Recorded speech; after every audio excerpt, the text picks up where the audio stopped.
All right, as everybody gets moved over, I'll give real quick a little bit of my background. I work as an agronomist throughout the state of Illinois for a couple of different organizations. As Abigail mentioned, the Illinois Soybean Association and their on-farm trials, working with that program some.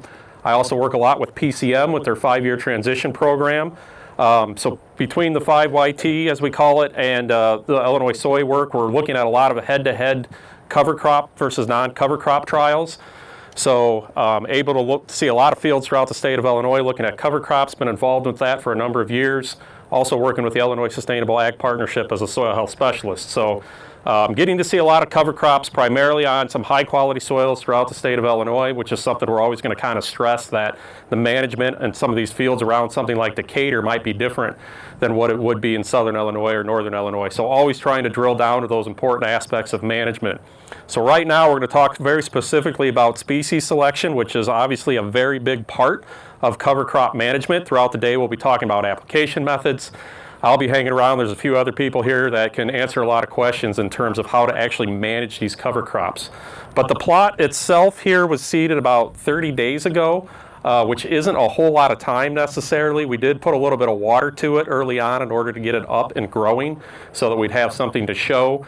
But while 30 days may not seem like a lot, it is 30 days of good warm weather, and we had some pretty good moisture, subsoil moisture. So this is going to be fairly representative of the type of growth you might expect if you were to plant it right now and expect that fall cover crop. So keep that in mind, that this is a snapshot of what it could look like in the spring.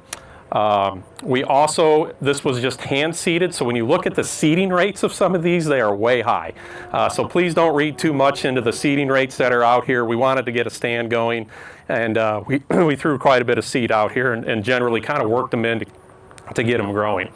So we have 16 species. They are single individual species. We really don't have any mixes here. We do have a summer annual mix planted in the large plot behind us if we want to take a look at what a mix might look like in a summer annual situation. But this is primarily just drilling down to the individual species. A couple of terms I'll use that you might be familiar with if you talk about cover crops a lot, but I just want to make sure everybody understands when I say some of these different terms to identify these species, is we break down our cover crops into a couple different categories. First off, we'll talk about cool season versus warm season species. And when we talk about that, we're talking about when does a cover crop or any plant species thrive.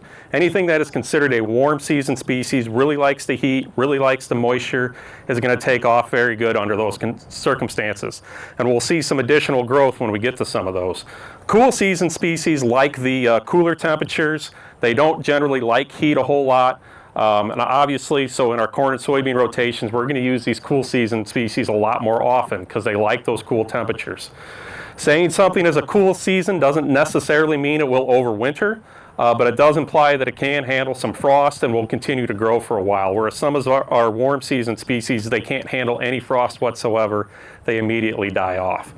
Now beyond the seasons, we're going to talk about a couple different families. We're going to talk about grasses, brassicas, and legumes. We also do have a couple of oddballs that we just say are kind of broadleafs out there, such as buckwheat that is here. But I think we're all familiar a little bit with what those are in terms of grasses, brassicas, and legumes, so we'll kind of hit on that as we go through these, because we have these split up basically into some of those different families and categories. We're going to start here with the cool season grasses. Then we're going to move on to the brassicas. Then we have some warm seasons, and then we've got our legumes down at the end. So cool season grasses have played a very big role in cover crops for obvious reasons around here. Because they are very winter hardy, they're relatively inexpensive, and they can give us a lot of biomass. And when we're looking at different environmental outcomes, that biomass can be really key.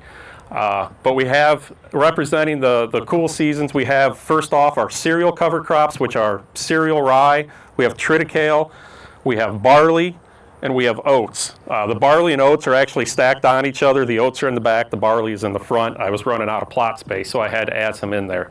We don't have wheat in here, but wheat would be another option on this. But those would be our cereals, and then we also have another grass, which is annual ryegrass. So cereal rye is by and large the most commonly used cover crop. I'm sure if any of you guys are doing cover crops, you're very familiar with that, because it is extremely winter hardy. Now when we talk about winter hardiness, that's its ability to go overwinter and come back in the springtime. That is extremely relative to planting date. So we got to be careful how we use that terminology, because I'm going to talk about some of the positives of some of these other cereals, and they can actually be very winter hardy if they're planted early enough. But as we get away from using that cereal rye, because we have seen some pretty negative outcomes if we plant cereal rye ahead of corn in some of these high quality soils. Cereal rye ahead of soybean seems to work very well, but we run into issues time and time again if we look at using cereal rye ahead of corn. Because it is a grass, it has some allelopathic effects, which can be a benefit for weed control, but don't necessarily come back to give us any positives on our corn. Also, because of its high biomass, it can end up taking a lot of nitrogen out and causing us some issues. So because of that, we try to look for an alternative ahead of corn. Sometimes we've looked at triticale. If you're not familiar with triticale, it is a cross between wheat and rye. So it is very, very similar to rye. Its advantage would be that it's going to break dormancy later in the springtime. So as we look about our termination concerns, we can move termination on something like triticale a little bit later. The downside is if we don't get it terminated, it will have a similar size biomass to cereal rye. So while it has been promoted sometimes as an alternative ahead of corn, it doesn't quite have as much safety as I like to see ahead of a corn crop. So it can be a great cover crop. It's frequently used on the forage side of things, but at the same time, I really haven't seen it give us a lot of that safety ahead of corn that we're looking for opposed to cereal rye. So what we've seen come on over the last few years is a use of barley. If you're not familiar with this as a cover crop, there's some reasons why it hasn't been super popular, largely because of its cost, but the cost of barley is coming down. It isn't as winter hardy in the sense that it does need to be seeded even earlier. So we know that cereal rye can be seeded whenever. I know some of you have seeded it on Christmas Day, seeded it throughout the winter, and it's going to come up and grow. As we drop to triticale, we need to get that in a little bit earlier yet. If we're going to go down to something like barley, we need to be seeing that in, ideally in October. Depending on the year, maybe we can go into November, but we have to understand that we get a little bit riskier as we go later in the year. But the reason we like barley is at the end of the day, again, it's a lot slower to break dormancy. But even if it gets away from us, and these are some pictures, you can look a little bit closer. This is barley, kind of right in the middle there. This is taken in 2019, in like the middle of June. So what we see is that even if barley gets away from us, it doesn't give us that same overall growth, where something like cereal rye might be 6 foot tall at that point. Barley would only be in that 24, 36 inches, kind of depending on the variety and the conditions that we have. You'll also notice, if we compare it to the oats, that's almost indistinguishable. So if we're looking for more fall growth, something like barley can take off fairly early. Again, if you're looking for something to graze or different circumstances. Oats will be a winter kill, cool season species. Sometimes you may see some oats advertised as winter oats. That just means they're going to handle a lower frost temperature, a lower cold temperature before they die, but I don't think there's really any true winter oats in the same sense that we have winter cereal rye or winter wheat. So as we move on for that, understanding that when we talk about something like oats, this will also apply to tillage radishes. A lot of these cool season species, they're not going to die at the first frost. They'll withstand temperatures down to the lower 20s, which means sometimes when we have a mild winter or an early snow cover, we can't actually see some overwintering. But they'll withstand the cold, they just aren't those true overwintering species. So we have some seed up here. If you want to come take a look at some of these as we go, we pulled a few of the plants. You can see some of the similarities. These are all kind of grasses. Those first 4 are cereals. You can see the grain. You guys have harvested wheat, so they're all very similar. Word of note, you do need to use caution if you have wheat in your rotation. You don't necessarily want those other cereal grains coming up in your wheat and being a contaminant, so you just need to apply proper management in that regard. To wrap up the grasses, we'll talk about annual ryegrass very quickly. Annual ryegrass is probably, hands down, in my opinion, probably the best cover crop. If I had to pick one cover crop I could only use, it might be annual ryegrass if I could manage it. It has 2 problems with it. The first one is getting it to live. The second one is getting it to die. If you can figure out how to manage those 2 situations, it can be a spectacular cover crop for you. It's a small seed. It's pulled kind of from the forages and turf business side of things. Can be a great forage. It has the advantage of having a low seeding rate. So when we talk about something like a drone application, something like these cereals, maybe 30, 40, 50 pounds, we can't carry that much with those types of seeding rates. Annual ryegrass, we're dropping down to more like a 5, 10, 15 pound rate. I do know we got, John Pike is here today. He's from farther south where annual ryegrass is pretty popular. If you're from down there, absolutely you may want to talk to him about annual ryegrass management because it has done a lot of good for those soils in southern Illinois. As I say, moving farther north, we have more issues. It has to be established pretty earlier. In my neck of the woods, it needs to be in by September 1st, and it is pretty sensitive to some of the herbicides that we use. But it is still considered a grass. And that'll kind of wrap up our look at the different grasses on that. So we're going to move down to the brassicas. If anybody has any quick questions while we break to another family, I'd be happy to answer something real quick while we keep moving. Any questions? All right, so as I mentioned, the issue with overseeding, that is going to be really shown when we look at these brassica species. They are way overseeded from what we want. They're a very small seed. Most of them, they're part of the mustard family. The tillage radishes have kind of been the rock star of the brassica family. We actually do not have any radishes in here. Just can't fit everything into the plot that we like. But we start off with what would be rapeseed, which has been used pretty extensively over the last 10 to 12 years. It does have some winter hardiness, so if you do put this in your mix, you want to make sure that you are prepared that it may overwinter on you. It is more winter hardy than some of the other ones. It is essentially canola. Just a different term for it because we try to be specific about the varieties we're selecting for cover crops because some canola can be Roundup Ready. We want to make sure that we're not using something like that. So you're usually going to see it referred to as rapeseed. It can give a good taproot. It can get pretty large. If it does overwinter on you, and as it goes for just about anything as we move away from those grasses, at the grasses, we look a lot at just using glyphosate for the termination. If we start to have any brassicas or legumes involved in the springtime, we need to be looking at including something like a 2,4-D type product in order to help take care of it, because they can be kind of problematic to kill just with glyphosate. So rapeseed is fairly small seeded, so it's easy to mix in, to throw in. It's pretty inexpensive. That's one of the reasons it's been used quite a bit. Can give us a really good taproot, can give us some good worthwhile cover crop growth. If we're going to look to do a mix of cover crops, oftentimes we're kind of starting with that basic idea of a grass, a brassica, and a legume. So looking at something like cereal rye and rapeseed or barley and rapeseed can be a good mix. As we step over, we start to look at turnips. We actually have two turnips here. They're going to be kind of indistinguishable, but in the front here we have a purple top turnip, which is your grocery store turnip. You can go to the grocery store and buy those purple tops. Same thing is true for most of the radishes. They're just kind of pulled off the grocery store shelf. Small seeded, you can get a lot of bang for your buck in terms of getting some diversity out there. If you don't like those large bulbs that purple top will produce, you can look at something that would be referred to as a forage turnip. I believe these are bark ants in the back. Again, not a huge noticeable difference at this point. I don't know what the heck happened to that middle of that plot in the back. I think a goose was nesting in it or something and pushed the seed aside, so you can see a lot better growth there. But not a big difference at this point, but those forage turnips will end up having a much smaller bulb. And if you don't like the bulb, you can look at something like a forage turnip, or even you've got different brassicas in the sense of kales or greens that you'll see out there. But turnips kind of get overlooked a lot for radishes, but can be a really great mix, really good if you're involved with forage and livestock grazing. Turnips can play a really good role in that. Again, all these brassicas, as we move down the line, our seeding rates have gotten a lot smaller. I mentioned rapeseed, we're oftentimes looking at just a couple of pounds in the blend. Turnips, you might be looking at 3 or 4 pounds. Radishes, a maximum pound is going to be like 6 pounds. We do advise that you usually don't, for cover crop purposes, want just a straight mix or a straight species of a brassica. We do want them mixed with something. You can see how quickly they've grown given this weather, and it's because they have a very high kind of hollow growth to them. They have a low carbon to nitrogen ratio.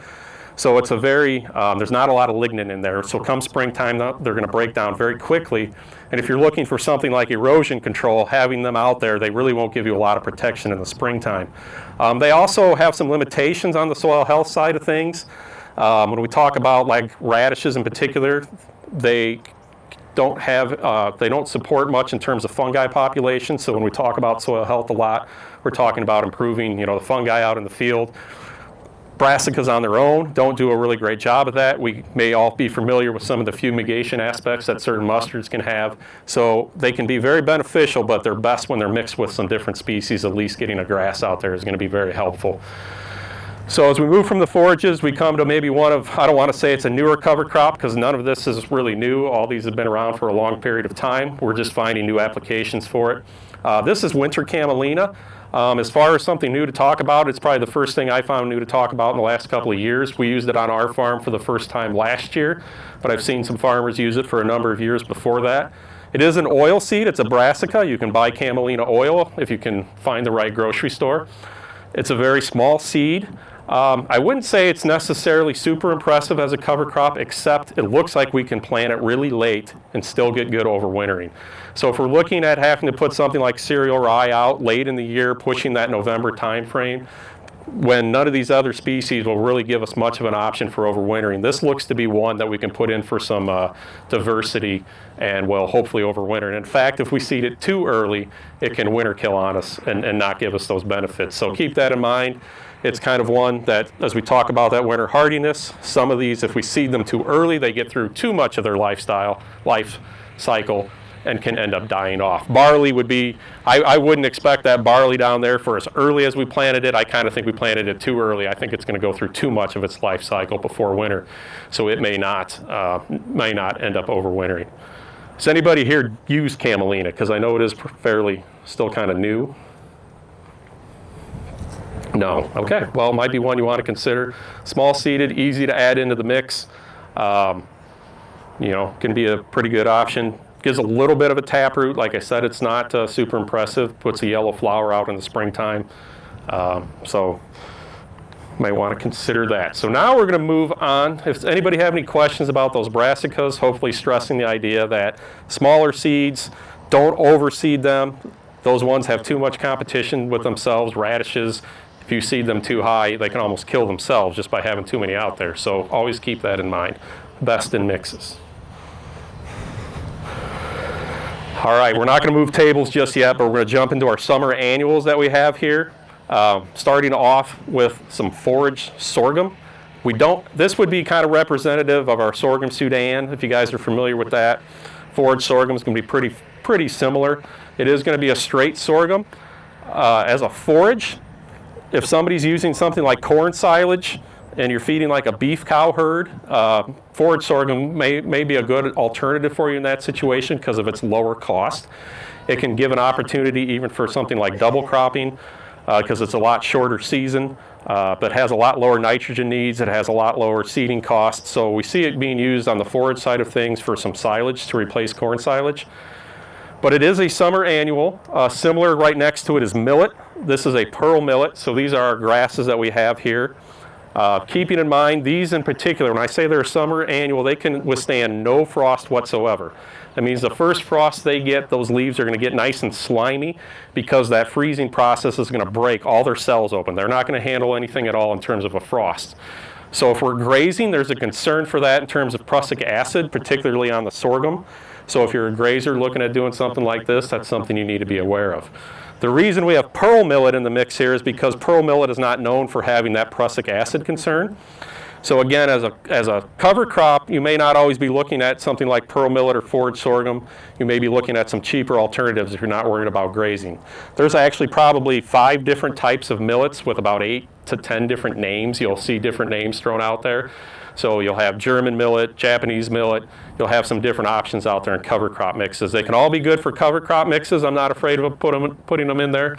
But if I'm going to look to create hay or forage of any way, I'm going to look at something like a pearl millet instead of those other millets. Sorghums are going to be very difficult to dry down. Like I said, they're going to be more tailored towards that silage situation. However, if you are looking for a deep-rooted cover crop, sorghum Sudan, in a situation where we are grazing and baling and getting multiple cuttings, is known to have some of the deepest penetrating roots out there in terms of breaking up compaction. So this can play a role. Unfortunately, as I kind of said earlier, they're warm seasons, so they're not necessarily going to fit in too well with our corn and soybean rotations. They're going to fit more if we have a wheat, small grain, prevented plant, or a silage situation, unless you're a grazer and are maybe doing some sort of a rotation with that. Phenomenal crops. They can get phenomenal growth. We've seen in the 30 days what they've done here. They are a little more high value. If you come up here to take a look at these seeds, you're going to see they're a larger seeded. I do want to, I guess, make a note here. So the seed here is actually treated. We ordered these as cover crop seeds, but since these play such a large role in the forage side of things, sometimes you'll find that these seeds actually come treated. They do have an insecticide treatment. You can also get them treated with a safener so that certain corn herbicides will work on them. That's kind of important and prevent planted situations if you already have some corn herbicide down. I guess I will take a moment because I don't think we quite got our sign out, but the seeds involved here were donated by Pro Harvest Seeds out of Ashcombe, so we'll give a quick shout out to them for providing all the seeds, because getting small amounts of all these seeds is kind of a pain in the butt. It's not a big order. We're ordering 5 or 6 pounds at a time. So those summer annuals, one other one that we may have in here that isn't in this but is over in the mix, over on the plot, would be like sun hemp, which is a summer annual legume. It is over in that plot. You could take a look at it. That is something that would blend in well with these grasses and those summer annual mixes. But we'll wrap up the warm seasons with buckwheat. I'm going to go ahead and I'm going to walk down here a little ways to just kind of look at the buckwheat. Buckwheat is one of the few cover crops in the summer annual side of things that I've actually seen maybe work well in a corn soybean rotation. And that's actually been around this Decatur area, where we've seen it put out in some aerial applications through NRCS programs that are pollinator programs. And the reason that works, as I said, this was planted about 30 days ago, but we can already see the blooms coming out of this buckwheat. So it is a tremendous pollinator, has a very short, quick life cycle, and if you come back here in about another week when it's in full bloom, I pretty well guarantee you there'll be all kinds of insects, bumblebees, honeybees, butterflies flying all over that. So it can be pretty crazy in terms of the pollination. It's also known for releasing phosphorus out of the soil. So when you talk to some of the soil health guys that are really trying to push reducing reducing fertilizer applications, organic growers and such, they may be looking at buckwheat to help release some of that phosphorus in the soil. And you need to manage it pretty aggressively for something like that. You're not going to get a whole lot out of it if it's a small part of a mix. But I think there are some guys out there managing it pretty aggressively and seeing some of that response. So those are kind of where we're at on the summer annual side of things. We're just going to wrap up here with the legumes. What's a yes. rate for something like buckwheat? A rate for something like buckwheat. I believe it's more in like the 10-pound range, but does anybody want to correct me on that? It's been a while since I've used buckwheat on its own. Any rates, any of those situations, if you're involved in any programs, it's a website called the Midwest Cover Crop Council that has all the default rates for NRCS in the state of Illinois. So if you're involved in a program through NRCS or even a lot of the cost share programs, they're going to default to that rate. Any other questions before we slide on down? All right, let's move down to the legumes. All right, legumes, kind of the holy grail of cover crops. I know anybody who's new to it, kind of one of the first things they'd like to see is get some cover crops working or legumes working for them, because we all know that they can produce nitrogen for us. Unfortunately, again, in those corn and soybean situations, we have fairly narrow windows of growth. We're usually wanting to plant full season corn and soybeans, and then we're nowadays really wanting to plant everything as early as we can, including soybeans. So that really limits the ability for a lot of our legumes to produce nitrogen for us for various reasons. But even if we look at some of these clovers, which have been documented and shown that can actually produce a lot of nitrogen, what we find is we have to let them grow for a while in the springtime, get to flowering before they're going to kind of release that nitrogen for us. So to start off over here, we have some winter peas. Again, they are a winter crop, but overwintering is going to be pretty difficult in most situations.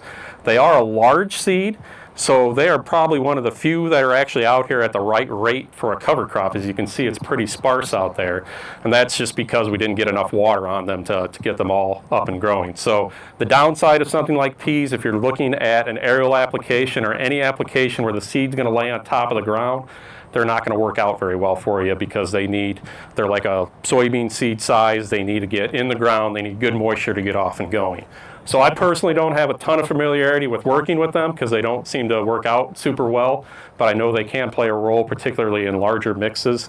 If you look at summer annual mixes, they are kind of a cool season crop, but they'll grow pretty good in those summer annual mixes. So you'll see them incorporated in there. They'll get pretty viney and can produce some nitrogen. So again, mostly using them in a larger scale mix, not too much on their own. Hairy vetch is probably one of the more winter hardy cover crops that are out there. Been around for a long time. You know, it isn't a clover, but it is a legume. It can produce quite a bit of nitrogen. Used a little bit more down south. Some guys will use it with cereal rye, and you can actually incorporate it in like a roller crimp type situation. Can produce a lot of nitrogen, but it also produces a lot of hard seed, so it is something that once we put out on the farm, it's going to be around for a while, especially if it goes to seed on you. So your commercial seeds should undergo a process called scarification, where they're basically, and this will apply for a lot of your clovers as well, where they're basically trying to get rid of some of that hard seed. When we talk about hard seed, it means that it's not going to germinate in that first year. So if you ever read your seed tag and it'll say a % amount of hard seed, that's basically how much of that product is not going to germinate that year and will come in later years. So your seed that you purchase will oftentimes have a process done to it to reduce that amount of hard seed. But keep in mind, if you have something like hairy vetch go to seed out in the field, that process is not going to happen. So you're going to have a lot of hard seed that will be coming up for years to come. That can be true of some of our other clovers as well. And so the concern on that would be if you have, for example, a non-GMO soybean field, something like hairy vetch. I've seen that come up bad in some non-GMO soybean fields, and there's really not any chemical control options to take that out. So think through those aspects of your management. If you have hairy vetch in the springtime, you're going to need something like a 2,4-D product to get it killed. Glyphosate isn't going to do a very good job on it. It's not something, you know, it's a higher management cover crop, but can have some pretty good rewards. Does a little bit better if it has something to kind of vine up and grow around. So again, you're often going to see it in a mix with some other species. Fairly, a little bit of a larger seed as well. Not quite as big as the peas, but keep that in mind when you're looking at your different ways of seeding it. So now we're going to finally wrap up with the clovers. We have a number of different clovers here. Like I said, these are the legumes. The only other legume would be the sun hemp that we don't have in here. That would be kind of the summer annual that's used sometimes. There are also some cowpeas in that other mix as another legume. Again, they're not in the plot, but they are in that larger mix over there if you want to take a look at them. So the standby for cover crops in Illinois for legumes has been crimson clover because of its winter hardiness. It still isn't super winter hardy for us. As we move farther north, we struggle to use it to get it to overwinter in our corn soybean systems, but it's also known for producing some nitrogen early on. So you'll find that in a lot of mixes. There are getting to be some improved varieties out there, but for the most part, we're still using some pretty old school varieties of crimson clover. You can see of all these out here, it's got pretty good growth, kind of in comparison to this medium red clover that we're seeing. So it got up and going. It's going to be a good option. Any of these legumes, we always want to make sure that we're getting, if we're looking for nitrogen production, that we're getting an inoculant on it. Some of these have an inoculant coating on them. If you come up and take a look at these seeds, you'll see that they have that. But I want to stress the idea that oftentimes you're going to get your seed uninoculated. The reason for that is a clover seed can actually last many, many years in terms of germination. Your inoculant is only going to last about 6 to 8 months. So a cover crop seed dealer, a company, does not want to take a clover seed that they may have in their warehouse for 3 or 4 years and apply an inoculant that's going to expire in 6 months. So they're either going to be inoculating it as it goes out the door, or oftentimes they may be even giving you the inoculant to use it. If your interest is in producing nitrogen, hopefully if I'm saying inoculant, you guys are all understanding what that means. You want to make sure that it has that on it, and don't just assume it is there, because it can be a pretty important part. Are all inoculants the same? No. So the question is, are all inoculants the same? You do want to make sure that you're getting an inoculant specific to your species. There will usually be a package that will be for like all clovers. So for example, a soybean inoculant won't apply to a clover inoculant, but if you buy a clover inoculant, it's usually going to have a mix of the bacteria that are necessary for multi-species. So you just want to make sure that it's written on the bag what it's intended for. But a soybean inoculant isn't going to work on our clover inoculants. So moving to the red clover, we have seen kind of an uptick in use of just good old-fashioned red clover over the last few years. Part of the reason we haven't used it so much historically is really price. Crimson clover has been quite a bit cheaper than just looking at medium red clover. Medium red clover is also a perennial, well, biannual. It'll keep growing, but we have seen some interest in farmers using this instead of just kind of replacing that crimson clover. So it's definitely an option Still not used very commonly. Going to kind of depend a lot on your price points. We also need to understand that crimson clover, these legumes produce their most nitrogen when they flower. So something like red clover is going to flower later. One of the reasons we like crimson clover is it flowers earlier in the year. So if you're really looking at that nitrogen component, you want something that's going to flower a little bit earlier like that. Balanza, moving down the line here, this is, I certainly don't want to say it's new, but it's definitely been promoted a lot more over the last 10 years. I'm trying to see if I get the names right. I think this would be like your fixation, if you've heard of that cover crop out there. Being promoted for being a little more winter hardy and being able to be kind of a replacement for that crimson clover. I'd say the results on that have kind of varied. We see it in some mixes. It can be a pretty good option, but definitely something that it should be a newer and improved variety. I think can produce ultimately more nitrogen if you can get it to overwinter. And we're going to wrap up lastly with bare seam clover. Bare seam clover will actually not overwinter. It is best used for those summer annual options. I think one of its claim to fame is it is a legume that won't bloat for livestock grazing or has a low bloat potential to it. So we see it show up in some of those summer annual mixes because of less concern on that side of things. All these legumes could be used in some livestock side of things. Things like vetch probably really aren't the best for grazing. I do think some people do it. Once it puts the seed out, I'm not sure that it's really appealing for a cow. Legumes can be part of that mix, but we always got to watch that bloat potential. All right, so I'm trying to think if there's any other legumes out here that we didn't necessarily hit on. I realize we're maybe running a few minutes early, but it's kind of hot out there, isn't it? So I think you guys are probably ready to move. Happy to answer any questions, anybody? So again, all these can end up in mixes. I'm not trying to promote the idea of a single species, but we wanted to walk through and look at those attributes. I've got some of them dug up and their seeds up front. Always think through those different management aspects, and I'm be around for the rest of the day and more than happy to answer any questions.